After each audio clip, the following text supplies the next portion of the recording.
but it was when she took on the role of host of Big Brother in 2000 that she was propelled to being one of the most recognizable faces in the UK. Her career has seen her present shows from The £1 Million Drop to The Jump, Long Lost Family, and This Time Next Year, which sees Davina meet people who want to make a big change to their life in 1 year before revealing whether they realized their dream. In November, it was announced Davina had split from her husband of 17 years, Matthew Robertson. But she isn't letting it hold her back. We caught up with the 50-year-old star, whose mum to Holly, 16, Tilly, 14, and Chester, 11, just before the new series kicks off to find out more. Hey Davina. So, there's a new series of This Time Next Year. Why do you think people love it so much? It's a really happy show. Something that everyone can relate to. There was one girl who came out with a speech impediment from a brain injury, and she had to learn how to do everything all over again. She had to repeat the first letter of every word. She said, "By this time next year." And I thought she was going to say she wants to learn how to speak, but she said, "I want to find love." It's like a massive self-help group. You'll be able to relate to something in everybody's stories. This girl, who lost the love of her life, wanted to find love. There are others who want to have a baby. I was desperate to have children and wonder what I would do if someone told me I couldn't.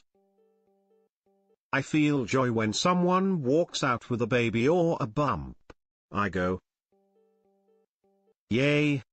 Do you feel nervous before they walk out after the year is up? You're never quite sure if it's going to work or not. But I want this experience to be a good experience for whoever walks through those doors. I'm excited. But I'm also confident in the fact that I'm going to make them feel okay about themselves. Even if they haven't achieved what they were going to do. I'm always impressed and grateful to people who don't succeed and come back and tell us about it. Because life is like that. Was there a story that really stood out for you this series? There was a really lovely story about a little baby that was born profoundly deaf, and so they put in a cochlear implant. They follow the journey and it's very moving. She was really sweet, and I love any opportunity to hold a baby. My children. Whenever we go to Wagamama and there's a baby in there, are like, how long is it till mum gets to the baby?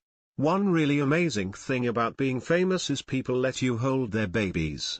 You look exactly the same in the show, so it doesn't seem like it's been a year. Is that hard to do? I had to grow my hair as I wasn't sure how long my hair was. But my hairdresser had loads of pictures of my hair that he'd done the year before, so he just cut it exactly the same.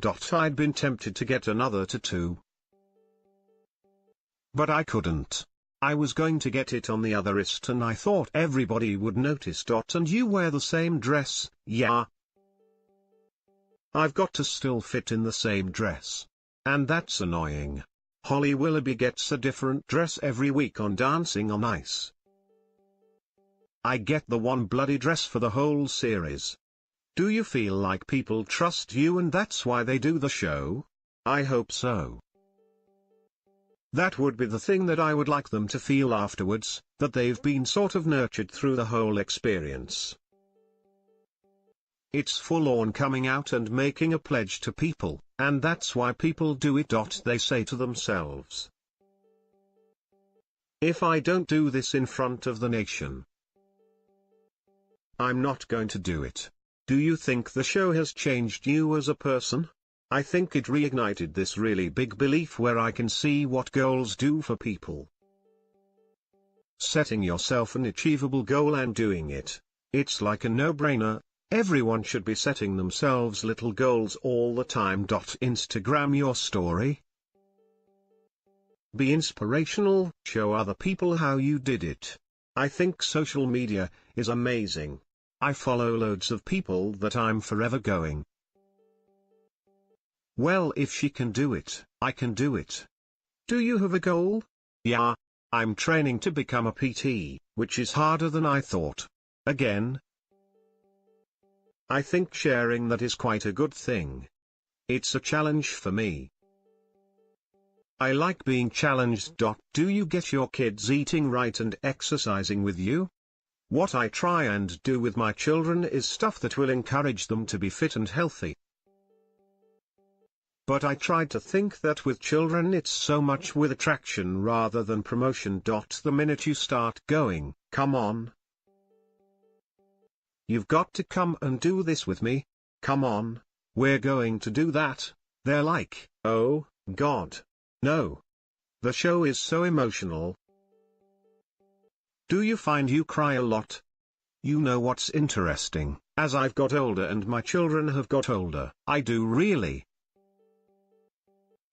try to keep it together for the kids. I think it's important there are times when mummy's allowed to lose it and there are other times when mummy really needs to keep it together because everybody else is losing it. I used to cry a lot more in my 20s. But now what happens is there's a trigger and I'm off. And I love it. It's the best feeling in the world. Because I'm not allowed to cry during the interviews for Long Lost Family, but when I watch it back, I sit down with my tea and tissues and let the crying begin. I need it.